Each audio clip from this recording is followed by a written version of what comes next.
Estou aqui conosco. Eu sou a Carol Caiado, sócia da área de Direito Público e Assuntos Governamentais do Campus Melo Advogados, em cooperação com o DLA Piper.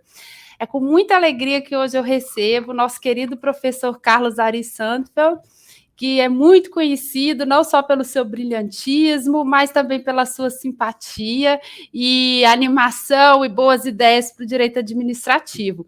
Mas ainda assim eu preciso dizer aqui, né, o mini currículo do professor que já diz tudo, que ele é titular da FGV Direito São Paulo, presidente da Sociedade Brasileira de Direito Público e autor do recente livro Direito Administrativo, O Novo Olhar da LINDB, editado pela editora Fórum, agora em 2022. O livro está aqui, tá? Antes de passar a palavra para o professor, eu gostaria de dar alguns recados. O primeiro é que essa live está sendo gravada e vai ficar disponível no canal do YouTube, na página do Campus Melo. A segunda coisa é que o livro do professor, que eu já recomendei para todo mundo que está aqui, o livro está maravilhoso, é uma linguagem super fluida, a gente lê assim numa sentada e não consegue parar de ler, parece romance. E o pessoal está colocando aqui no chat os links de onde vocês conseguem clicar, tanto na editora Fórum quanto na plataforma da Amazon, para comprar por Kindle ou versão impressa. E também o link da nossa Público e Notório, a PIN, que é a nossa newsletter mensal, que eu e meu time produzimos, para compartilhar aí informações. E é lá que a gente já vem falando do livro, falando dos resultados do grupo público de trabalho da FGV. Então, enfim, professor, queria passar a palavra para o senhor se apresentar e dar um primeiro oi para todo mundo. Bom, Carolina, queria agradecer a você, é uma alegria estarmos juntos aqui nesse dia, nessa sexta-feira, para falar um pouco de direito, né? E agradecer ao CMA pelo convite, dizer que nós estamos comemorando, né, 80 anos da LINDB e comemorando o fato dela ter mudado. Isso é uma coisa importante. Comemorações são sempre uma maneira da gente recordar as coisas boas que andaram acontecendo e os desafios que a gente tem pela frente. Esse ano nós comemoramos, eu comemorei juntos, os 25 anos da Lei Geral de Telecomunicações, que foi um projeto em que eu me envolvi, trabalhei bastante, então é aniversário de uma lei importante também, e isso permite que a gente reveja um pouco as loucuras que andaram acontecendo na vida da gente, né? É bom fazer isso com você aqui e com todos que estão nos assistindo. Ótimo, exatamente. Então, nós temos aí, na verdade, 3 aniversariantes, eu achei que eram 2, temos a LINDB, a PIN, que está fazendo 1 ano, a Lei Geral de Telecomunicações, e o presente, gente, é meu e de todo mundo que está aqui conectado, porque é uma honra ter o professor aqui conosco. Então, começando, professor, eu li o livro, adorei, né, como já disse, e é muito interessante ver a trajetória da LINDB, porque ela nasceu como LIC, depois ela virou Lei de Introdução ao Antigo Código Civil, de 1916, depois se transformou em LINDB, Lei de Introdução ao Direito, e eu acho que ela remoçou e ficou mais bonita, mais arejada, mais moderna, pelas mãos do senhor e de um grupo de juristas que a gente sabe que trabalhou ativamente, né, com a ajuda do então senador Anastasia, que é meu professor lá da UFMG, eu sou de Minas, então, então assim, é um grupo muito especial, né, de pessoas muito queridas, muito estudiosas e muito ativas nessa jornada aí de melhorar o direito público. Então, até para a gente situar quem está aqui e não conseguiu ler ainda os dispositivos com calma, gente, essa norma, ela entra como uma norma geral, tá?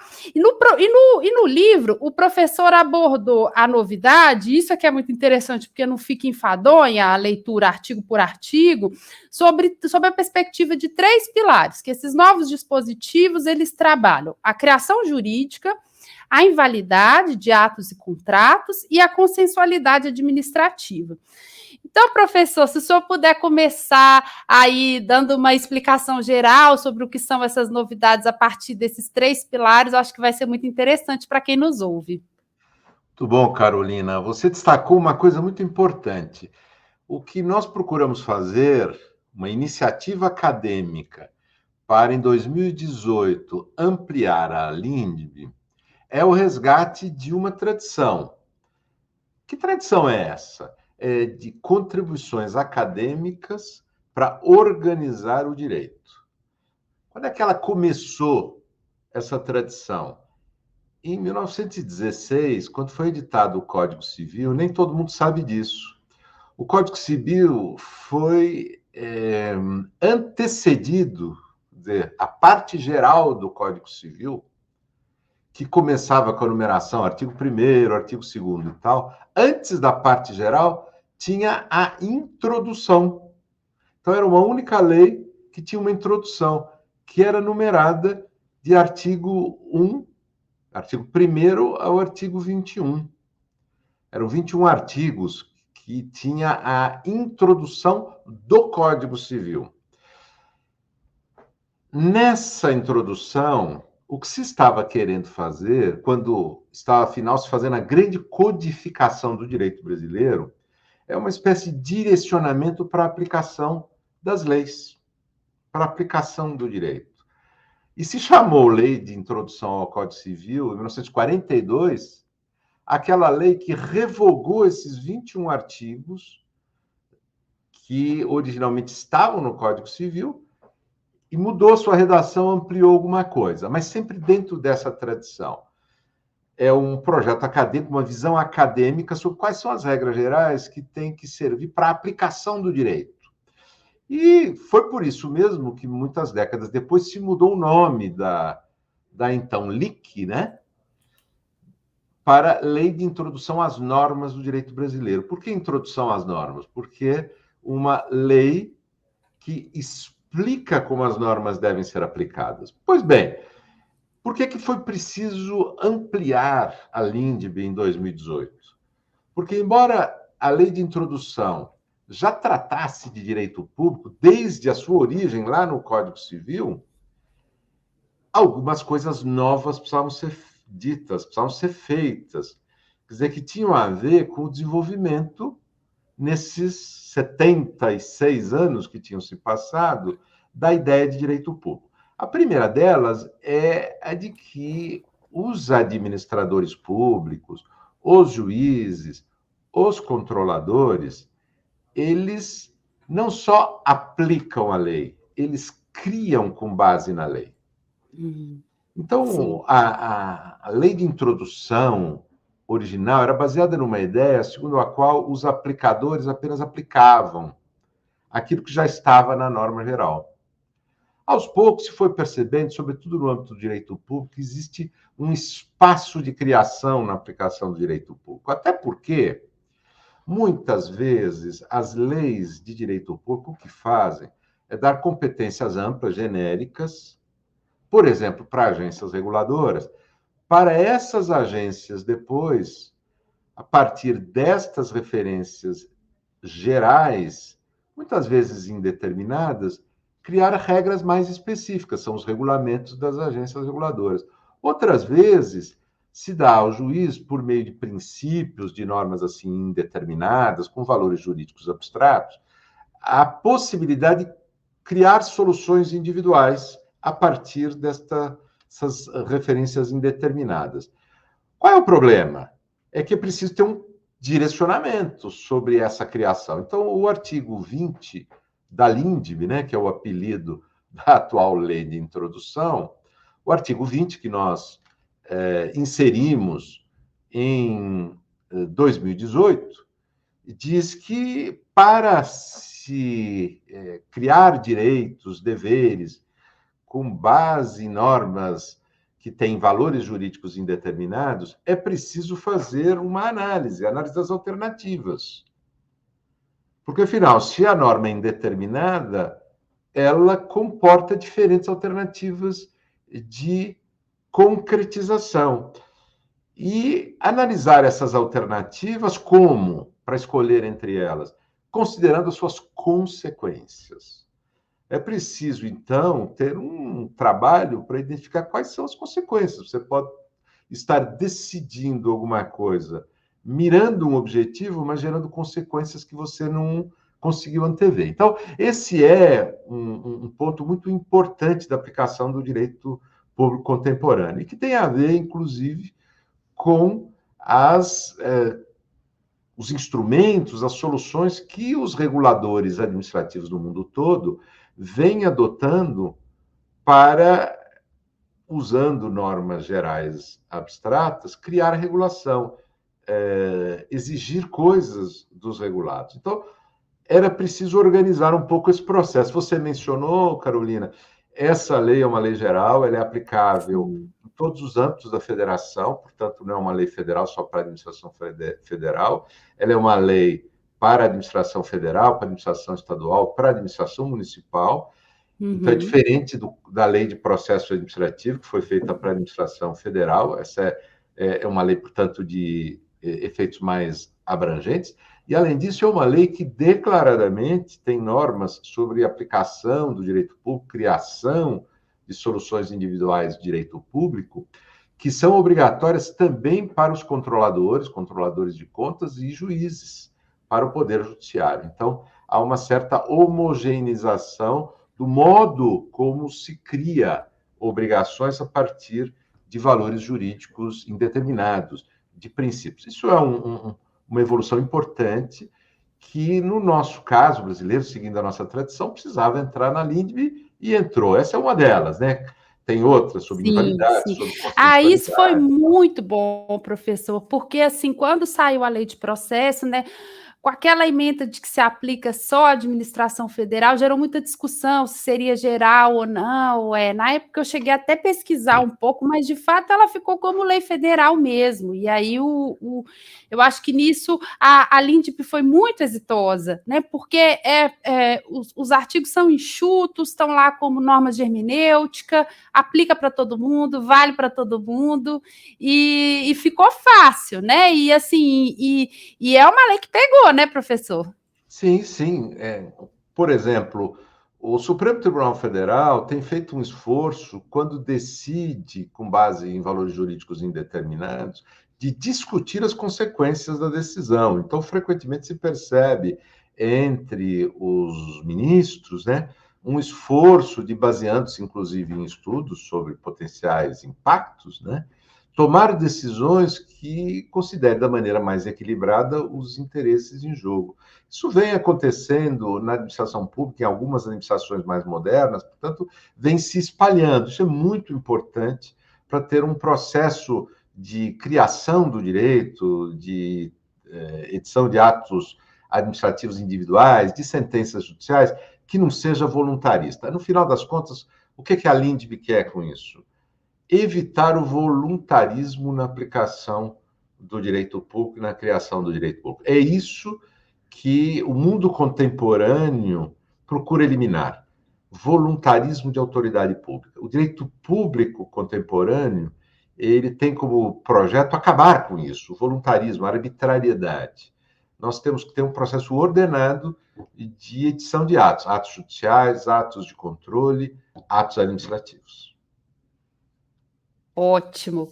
Bom, aqui na minha trajetória no escritório, né, e trabalhando muito com a aplicação da LINDB, é uma lei que a gente vem usando e vem usando cada vez mais, professor. Isso era uma coisa que a gente queria compartilhar aqui com o senhor. Tem vários clientes conectados aqui, que são pessoas que a gente dá a ideia, né? E eles, como jurídicos internos das empresas, eles compram as brigas, as decisões junto aos conselhos, e a gente tem conseguido já celebrar. Eu tive 3 casos exitosos de celebração de compromisso, de acordo administrativo com base no 26. E são situações assim que no passado elas inevitavelmente seriam judicializadas, porque antes da LINDB, como a gente não tinha uma regra geral expressa, até como o senhor narra no livro, na lei de ação popular, até na lei do CAD, a gente já tinha a previsão desses acordos, a jurisprudência, a doutrina já respaldava. Sem ter uma lei, nem o gestor, nem o privado ficavam à vontade, que nós temos uma tradição, e principalmente no Brasil, eu até vi um conteúdo muito interessante da Vera, né, que é uma querida professora também da GV, falando sobre a multiplicidade das leis, falando da mesma coisa, né?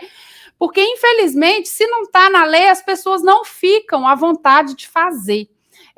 A gente vê que muita coisa que poderia ser objeto de um decreto acaba sendo colocada em lei, e a LINDB trouxe esse conforto. E aí o interessante foi que numa das edições passadas da newsletter, da PIN, nós compartilhamos o link de um estudo que o grupo liderado aí pelo senhor, pela Vera Monteiro, de Direito Público na GV, vocês fizeram um apanhado muito interessante das decisões do TCU sobre a aplicação dos dispositivos. E aí, na época, a gente ainda não tinha jurisprudência do artigo 26, acho que muito provavelmente porque ainda não deu tempo, né, dos casos chegarem à corte para serem julgados. O senhor acha que esse artigo 26 é o mais desafiador? Queria, acho que agora, abrir um espaço para a gente comentar, para a gente ter a oportunidade de ouvir a visão do senhor sobre os aspectos mais desafiadores da LINDB. Então, o artigo 26, ele teve esse papel que você mencionou, Carolina, de consolidar algo que já vinha como uma tendência no direito brasileiro, no direito público brasileiro, né, de admitir acordos para a solução de problemas. Qual era o problema? Que havia base normativa muito pulverizada para fazer isso.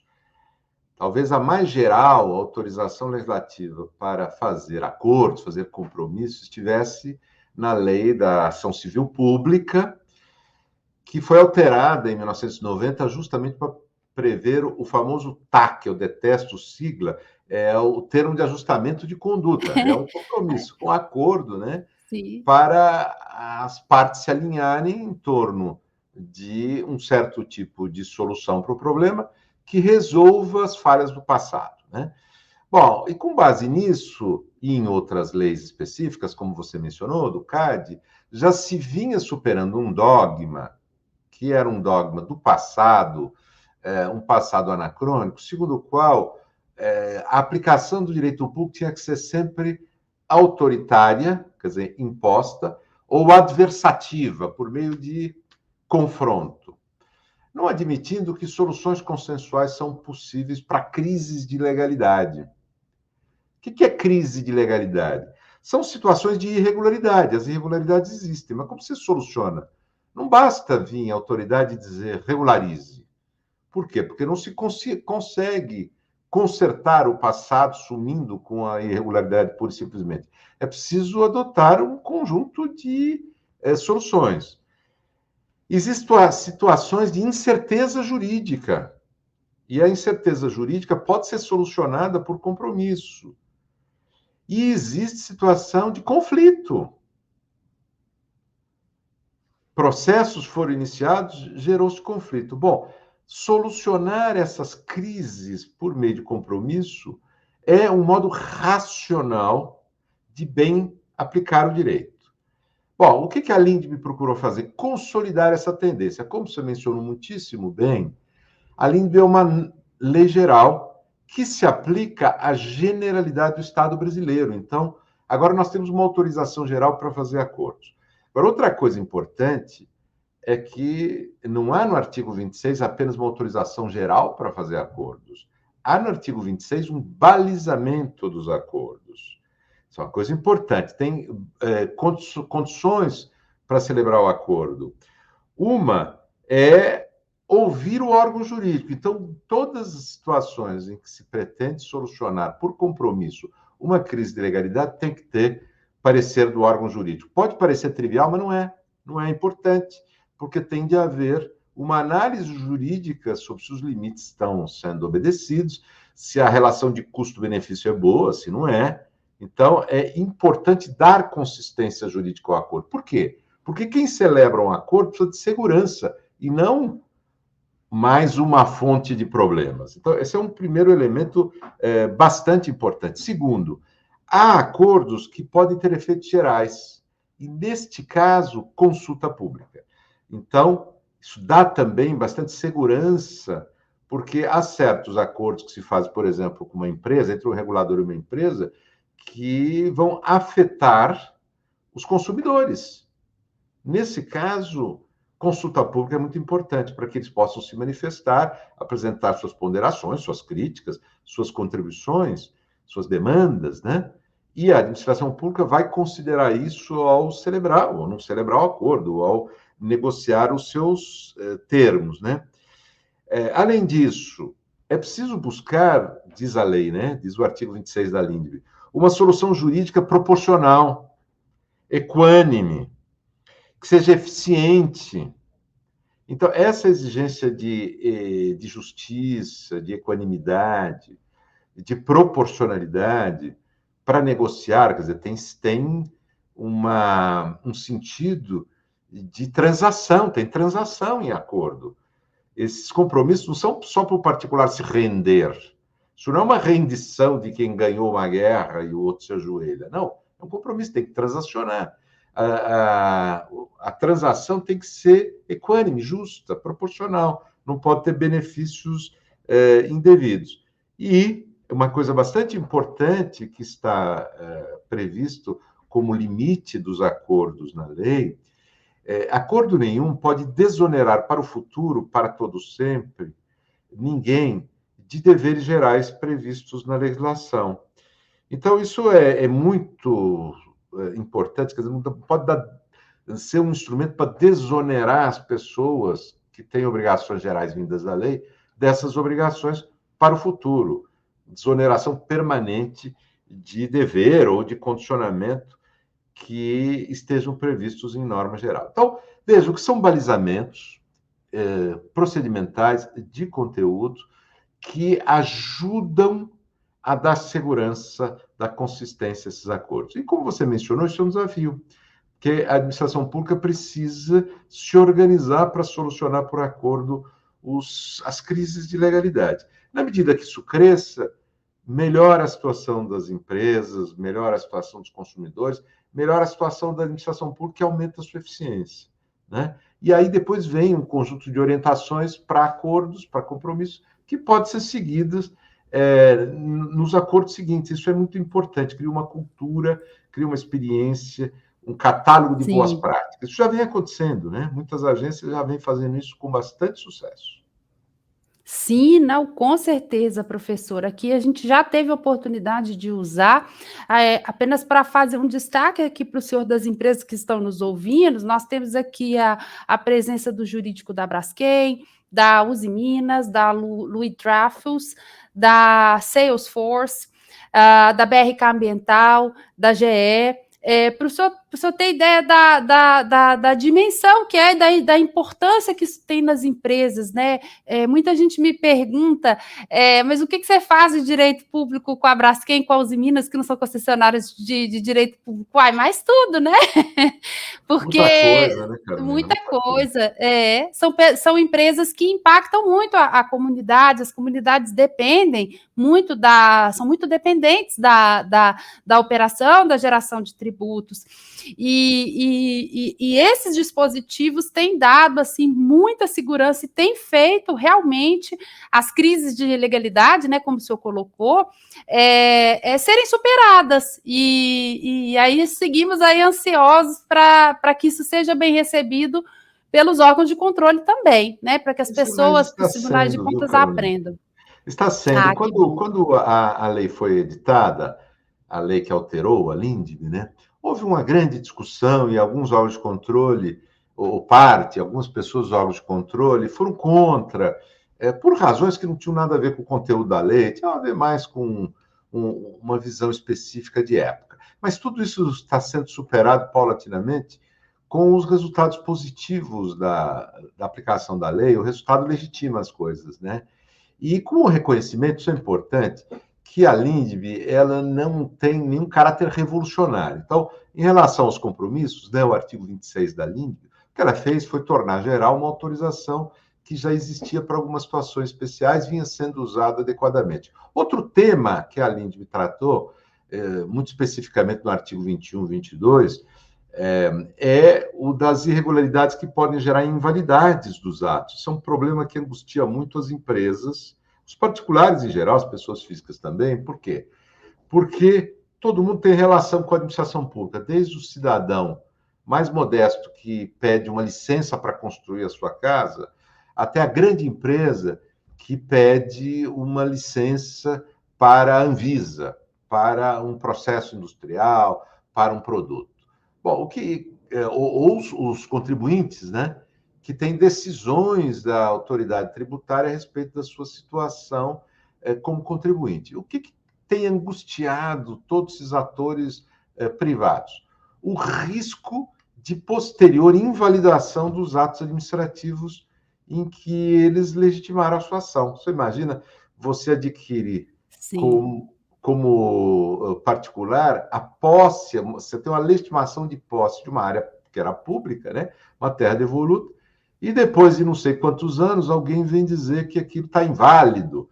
E todo o seu investimento feito naquela terra se vê ameaçado. Então, esse problema da invalidade, ele se tornou crônico. Por quê? Porque o Supremo Tribunal Federal, em 1969, editou uma súmula, a famosa súmula 473, que disse que, né, dos atos inválidos administrativos não resultavam direitos, e por isso é que a administração podia fazer invalidação administrativa. Bom, até hoje se reconhece que a administração pode fazer invalidação administrativa de atos, não de contratos, mas de atos. Porém, essa ideia de que de atos inválidos não nascem direitos, essa é uma ideia que já era superada à época, foi excessiva essa afirmação do Supremo Tribunal Federal, e veio sendo negada depois pela jurisprudência. E o artigo 21 da LINDB diz justamente o contrário, quer dizer, essa ideia de nulidade de pleno direito, de que o que é nulo nunca gera direito nenhum, nunca gera efeito nenhum, etc. Tudo errado. E o artigo 21, então, consolidou uma tendência que já vinha aparecendo na legislação, na própria lei da ação popular, que falou em atos anuláveis ser preservados, nas leis de processo administrativo estadual de São Paulo, foi a primeira, eu trabalhei na edição dela, que falou em convalidação de atos, na lei federal, que estabeleceu, lei federal de processo, né, prazo máximo para anulação de atos administrativos. Bom, tudo dentro de um princípio, esse que importa destacar aqui, Carolina, que é o princípio da conservação. É preciso respeitar a confiança legítima que os atos administrativos, ainda que tenham alguma irregularidade, tenham gerado. Bom, isso tudo está no artigo 21 e a administração pública, com base nesse dispositivo, né, tem podido tomar decisões mais racionais. E mais do que isso, você sabe, Carolina, a LINDB, a nova LINDB, né, tem tido um efeito positivo na evolução da legislação em várias áreas. Exemplo, a nova lei de contratações públicas, de licitação e contratações públicas, que foi editada no ano passado, 2021, ela incorporou não só os dispositivos da LINDB, a qual ela se reporta, né, mas incorpora as ideias sobre invalidade, sobre o princípio de estabilização dos contratos, aí tratando de contratos, né? O que é muito importante para dar segurança para o gestor público, poder lidar com essas situações, que também são de crise, né? Crise de legalidade, e não ser levado a tomar decisões assim radicais com base numa ideia de que a invalidade ela permite que se esqueça tudo, se apague tudo, e como se o ato não tivesse existido, o ato ou o contrato. Isso é um mérito muito bom da LINDB, porque recentemente, assim, até quando a gente vai trabalhar para falar de confiança legítima, né, professor? E aí no livro o senhor cita muito a questão o senhor menciona muito a questão dos princípios, né? Que como são normas muito abertas, né, eles acabam sendo usados em sentidos completamente opostos. Então, eu me recordo, assim, de antes da LINDB, de nós termos que tratar de segurança de confiança legítima numa petição, era um esforço retórico, né, de ir até a doutrina, voltar nas decisões do STF, e aí com a lei ficou tudo mais fácil, né, porque eu não tenho que dar tanta volta para poder explicar. Então, eu queria conversar um pouquinho também com o senhor sobre essa nossa tradição, a LINDB nesse viés, né, dessa tradição positivista nossa, que é uma característica do nosso país, combinada com um sistema federativo complexo, Nós temos aí um estado que tem mais de 5 mil municípios, todos eles com grandes autonomias conquistadas na Constituição de 88, e ao mesmo tempo, um aumento da complexidade dos negócios administrativos, que hoje são cada vez mais sofisticados, e na época isso tudo aconteceu sem a ausência de um balizador de homogeneização, de interpretação e de um fio condutor, né, para que tudo pudesse ser feito de forma organizada. Então, Carolina, eu te dar um exemplo de outro artigo muito importante na linha do que você mencionou, da confiança do cidadão, das empresas, no comportamento da administração pública. É o artigo 30. O artigo 30 da nova LINDB diz que cabe às autoridades públicas prover segurança jurídica na aplicação das leis, das normas de direito público, por meio de respostas a consultas, por meio de regulamentos e por meio de orientações, súmulas administrativas, por exemplo. Que importância tem isso? Vamos pegar um exemplo tributário. A legislação tributária frequentemente deixa dúvidas sobre o enquadramento tributário de uma situação. Considerando que existem listas de produtos com tratamento tributário diferente, a partir de denominações que podem gerar dúvidas de enquadramento, se o produto se encaixa num conceito ou no outro. De quem é o risco de enquadramento inadequado por conta da incerteza? É do contribuinte ou da administração? Bom, se a administração pública, percebendo que existe uma indeterminação, uma insegurança, quer dizer, um produto pode ser enquadrado numa categoria ou noutra, com tratamento tributário diferente, porque há um certo nível de indeterminação, de insegurança, a administração pública pode e mais, deve, diz o artigo 30, eliminar a insegurança jurídica por meio da edição de orientação. E a partir de então está vinculada a ela. Até que mude, pode ser que as orientações mudam, é natural que mude, mas até que seja mudada, está vinculada a ela. Isso dá tranquilidade para o particular. Então, um particular que segue as orientações que estão nos regulamentos, que estão nas respostas a consultas de todo tipo, que estão nas súmulas administrativas e em outras orientações, ele está protegido, ele tem segurança. Agora, e se a administração pública não fizer, quer dizer, ela não cumprir o seu dever de prover segurança?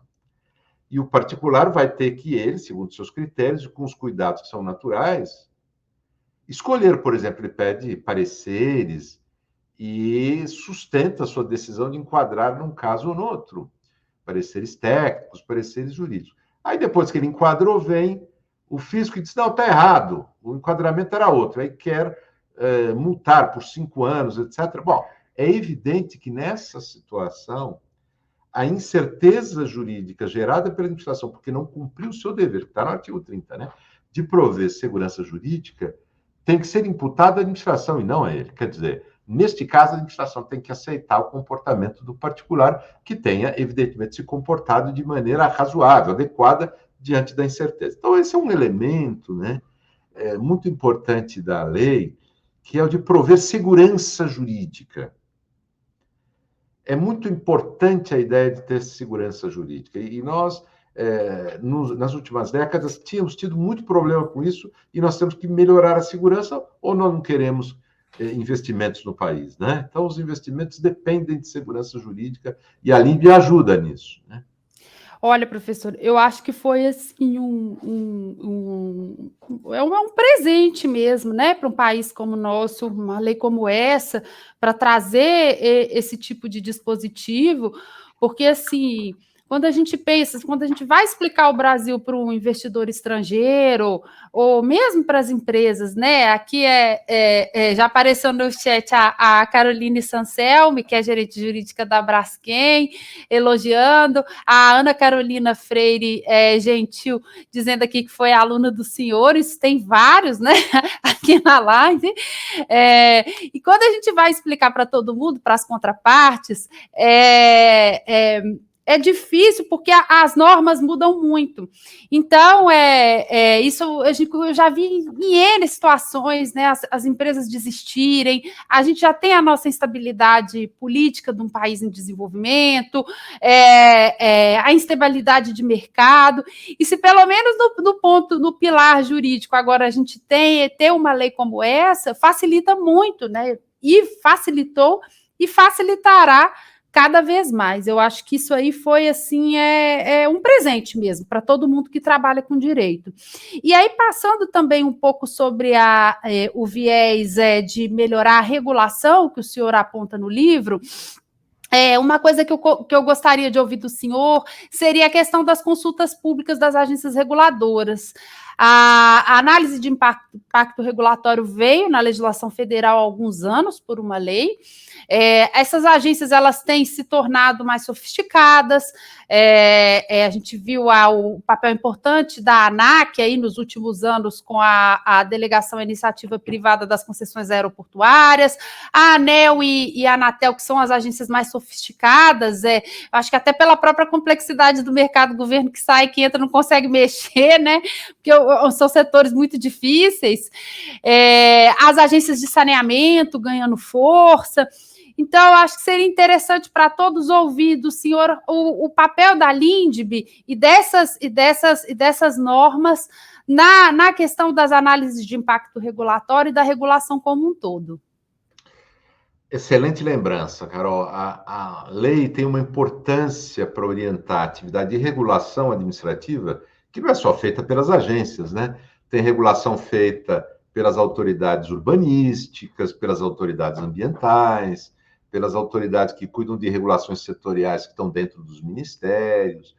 Mas essa atividade de regulação administrativa, ela foi, então, direcionada, orientada por vários dispositivos da LINDB. Sobre um deles, a gente já mencionou, o artigo 20, né, que é uma base para exigência em todos os âmbitos da federação de estudos de impacto.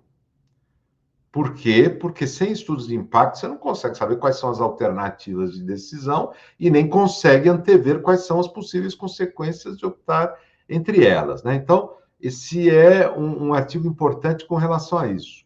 Mas também porque, quando se vai mudar uma norma, seja mudar por meio da edição de novo regulamento, seja porque se vai mudar a interpretação, se vai mudar a orientação, e se vai, então, reconhecer que numa norma que já estava editada, na verdade, já existia um dever ou um condicionamento a que até então não se tinha tentado.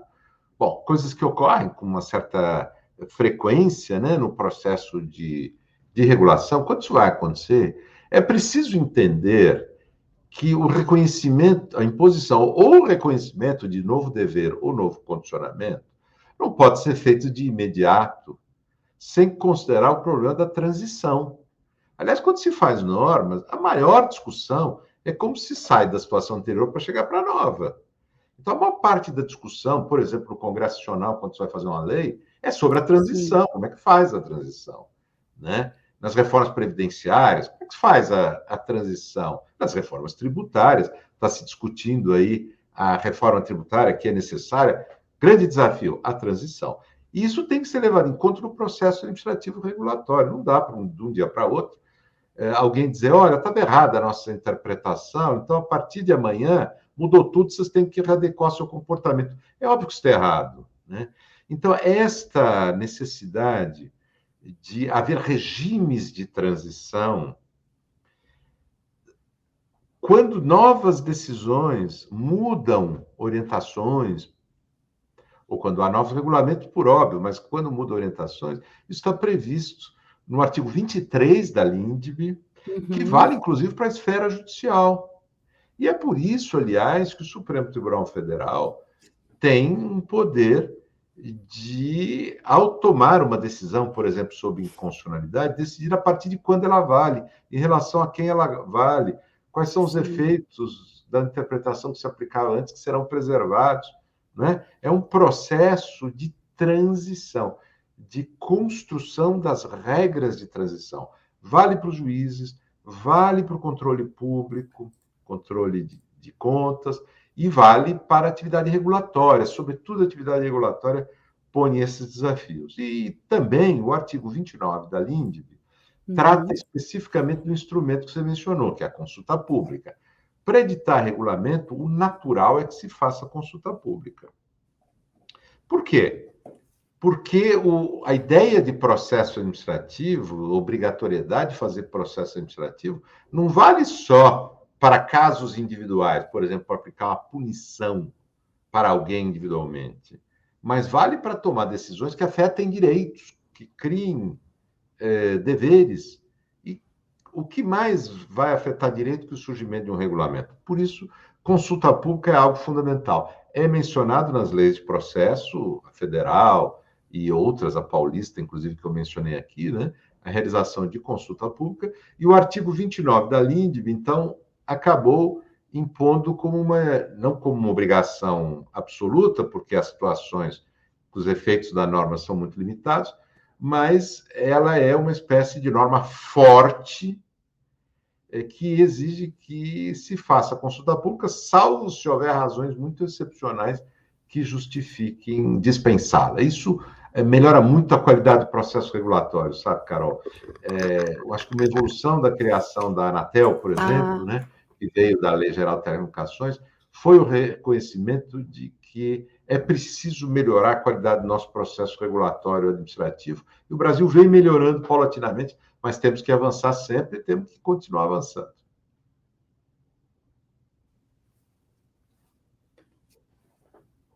Excelente, professor. Eu concordo. Minha conexão falhou, mas eu consegui ouvi-lo até o fim. Realmente, assim, a questão da consulta pública, ela é algo que é muito caro para nós, como advogados, né, que estamos aí apoiando os clientes nos projetos. Uma consulta bem interessante, a mais recente, é essa sobre a produção de energia eólica offshore. Veio um decreto, um pouco também atrapalhado em técnica legislativa, e aí justamente o comentário de um grande representante da indústria era, mas sem lei a gente não tem segurança jurídica, não dá para saber onde é que é o protocolo primeiro, quem vai liderar, se na ANEEL, se no órgão ambiental. Então, viver aí a LINDB na prática, né? Como que essa norma vai ajudar a comunidade jurídica e as empresas a melhorar os procedimentos. Aí agora, logo depois, veio uma consulta pública da norma do Ministério de Minas e Energia. E aí, então, está todo mundo tendo a oportunidade de mandar os comentários, as contribuições, e a gente espera que com isso se crie um diálogo também, um canal para que o mercado mande suas contribuições e que isso seja considerado e balizado, né, pelos reguladores na hora de tomarem as decisões finais. Exatamente, nós temos que fortalecer o nosso Estado. O que é fortalecer o Estado? Dar mais poder? Não. É fortalecer a qualidade da governança pública. Quando se fala em governança pública, você está falando em modo de decidir e de controlar, né? E o modo de decidir no Brasil vem evoluindo desde a edição das leis de processo administrativo, na década de 90. As leis de criação de agências reguladoras também deram sua contribuição, tiveram normas, na sua época, revolucionárias, assim, sobre proporcionalidade, sobre participação em audiências públicas, né? Sobre consultas públicas, e agora a LINDB torna isso um conjunto mais geral, e, além disso, tem outras inovações. Sei que nós estamos acabando aqui, mas eu queria chamar a atenção para o meu xodó, que é o artigo 27, que eu diria que é... Ainda temos tempo, professor. Fique à vontade, é um prazer. Mas as pessoas precisam ir lá depois olhar a lei e pensar sobre esses dispositivos, sem que a gente fique falando demais, né? Mas o artigo 27, ele chama atenção para o fato de que todo processo gera custos, todo processo tem efeitos. Processos, eles não são inócuos. Então, leis podem ter efeitos perniciosos, favoráveis a quem, por exemplo, provoca litigância irresponsável, e desfavoráveis para quem sofre, por exemplo, medidas cautelares, ou para quem tem que fazer despesas para se defender, etc. E eu estou falando não só de processos judiciais, mas processos administrativos, processos de controle também. Pois bem, nós temos vivido uma insatisfação muito grande no Brasil, e é justa, com o fato de que pessoas vêm sendo oneradas durante anos com processos que não deveriam ter existido, ou que não deveriam ter demorado daquele jeito, ou em que não deveriam ter sido editadas medidas no curso do processo que causassem oneração, que causou, por exemplo, de retenção de bens, né, de indisponibilidade de bens. Pois bem, o que diz o artigo 27? Que, ao se decidir o processo, se deve também determinar as formas de compensação pelos benefícios injustos que a existência do processo tem gerado, ou pelos prejuízos indevidos que a mera existência do processo ou do modo como ele se conduziu geraram. Então, é preciso trabalhar, como se trabalha em processo civil, naqueles casos em que se decide a sucumbência, né? É preciso trabalhar com essa ideia de que, ao final do processo, é preciso fazer uma equalização dos efeitos do processo. Não basta só julgar improcedente, por exemplo, revogar uma medida. É preciso ver os efeitos indevidamente favoráveis a alguém que tenham sido gerado e mandar compensar. E há muitas formas de fazer isso. Às vezes é uma compensação apenas moral, às vezes é uma compensação econômica, né? Ou pode ser in natura, tem muitas maneiras de fazer isso. Então, o artigo 27 trata desse tema, né? Que é o do custo, o ônus, o peso dos processos. E é uma espécie de guia para nós repensarmos os abusos que têm ocorrido no início de processo, seja por parte de autoridades públicas, seja por parte de associações, de empresas, de pessoas que começam processos para ter benefícios indevidos pelo mero fato de litigar. Então, o artigo 27, por que é meu xodó? Sabe, Carolina? Porque nós publicamos, eu e um conjunto de professores, uma edição especial da lei da revista Direito Administrativo, RDA, da Fundação Getúlio Vargas, em 2018, uma edição especial. Está aberta na internet para quem quiser pesquisar, é só entrar lá, Revista Direito Administrativo, edição especial 2018, da LINDB. Ótimo. E nós comentamos os artigos. E eu fui o responsável por comentar justamente o artigo 27. Por quê? Porque eu disse, esse aqui ninguém vai querer comentar, esse talvez seja o mais desafiador.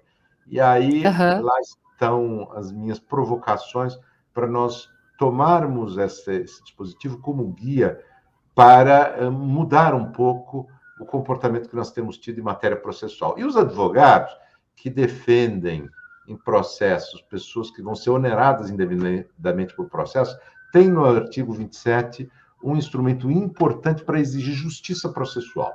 É disso que se trata. Então, eu queria terminar aqui essa propaganda, é uma propaganda, no fundo, que nós estamos fazendo, falando do artigo 27. Não, na verdade é uma aula, né, professor? Foi, assim, um prazer imenso, né? Eu coloco aqui, às vezes, quem chegou no final e não viu, gente, aqui está aqui o livro do professor. É uma leitura agradabilíssima, né? Eu tive a oportunidade de ouvi-lo na SBDP. Aliás, eu sou sua fã de muitos anos, né? Quando eu estudava no UFMG, eu só ia muito lá nos congressos de direito administrativo. Então, eu tenho vários livros autografados, frequentei a SBDP, conheço muito a Juliana, a Palma, a Vera, enfim, e queria deixar aqui o registro do livro, pedir para as meninas colocarem aqui novamente os links.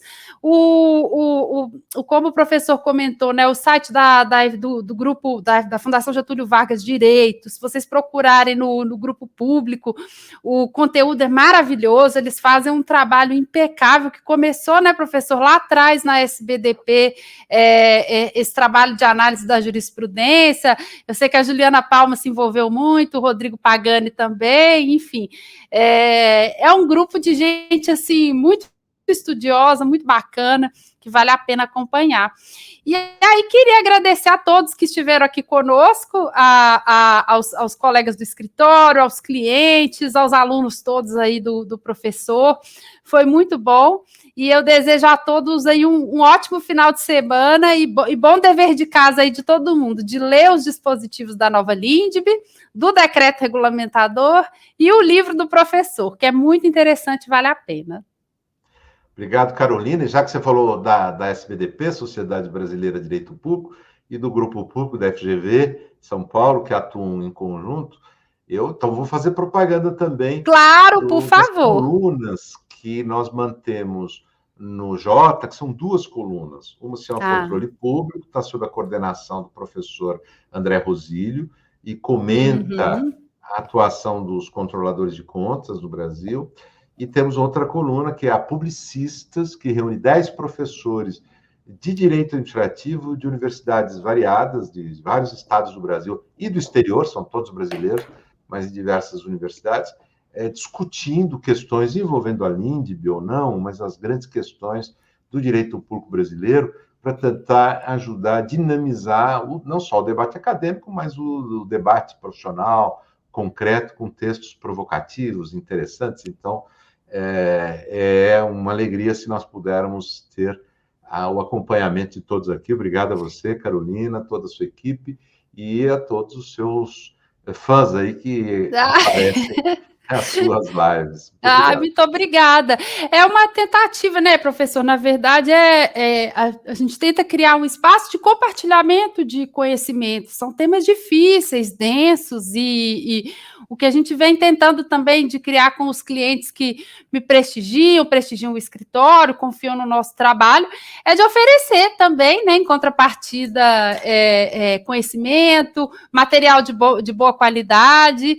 Então, a gente fica aí, além do grupo público, do livro, da SBDP, as colunas, que eu já li, são ótimas, são realmente incríveis. Então, agradeço a todos pela participação, ao professor, foi muito legal, professor, um grande presente mesmo de aniversário aí da LINDB. Obrigado, Carolina, você além de muito competente, é muito simpática. Obrigada, um beijo enorme para todos, tchau, gente.